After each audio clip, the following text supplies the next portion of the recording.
მოგესალმებით ჩემო არხის მაყურებლებო და მსმენელებო. დღეს არის 15 თებერვალი, მე გიბრუნდების სპორტული სიახლეებით პოზიტიური ამბების. ჩვენი მთავარი თემა არის ჩვენი მორაგბეთა ნაკრები. დღეს მორი მატჩი გამართავს უკვე მეორე ტურის მატჩს. საქართველოს ნაკრები ნიდერლანდებს დაუპირისპირდება თბილისის დროით 16 საათზე ტელეკომპანია იმედი შემოგთავაზებს ლაივს. ეხლა შეეხება ჩემო არხის მაყურებლებო.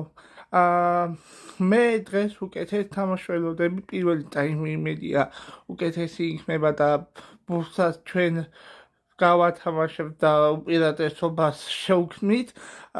რა თქმა უნდა, იმათთან განსხვავებით შვეიცარიამ ძალიან მაგრად დაიცვა პირველ ტაიმში თავი, მაგრამ მეორე ტაიმში საქართველოს ნაკრები უფრო უკეთესი დაბრუნდა, ანგარიძეც აიცახა 3-54 მოუგეს ჩვენ. დღეს მე ვფიქრობ, რომ 100-ზე მეტი ქულა დაგვეწერება ჩვენ. ეხლა რა შეეხება ჩვენი სასაუბრო თემა არის საფეხბურთო მოვლენებზე გადავიდეთ. ჩემპიონატებზე გეტყვით აუცილებლად. როგორც ვიცით, ვირი არის, მას ძალიან საშინელი თამაში აჩვენა. ჯორჯ მიქავტაძეს არ დაუწყია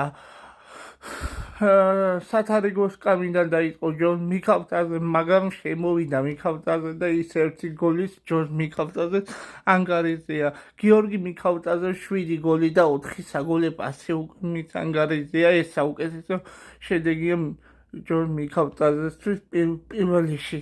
რა შეეხება გუშინ გავრცელდა ინფორმაცია თითქოს, რომ ჟორ ლაპორტამ ესე დაასახელა.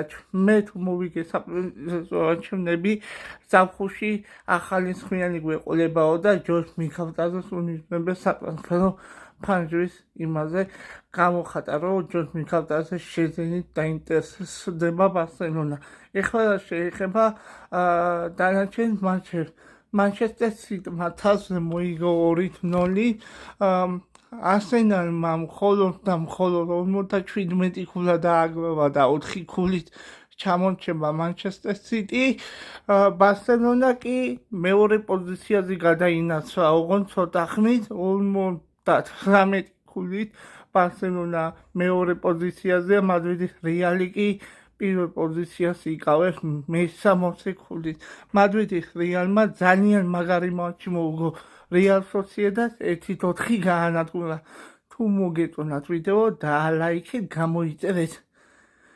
მე დაგიბრუნდებით დაახლოებით 3 დღეში.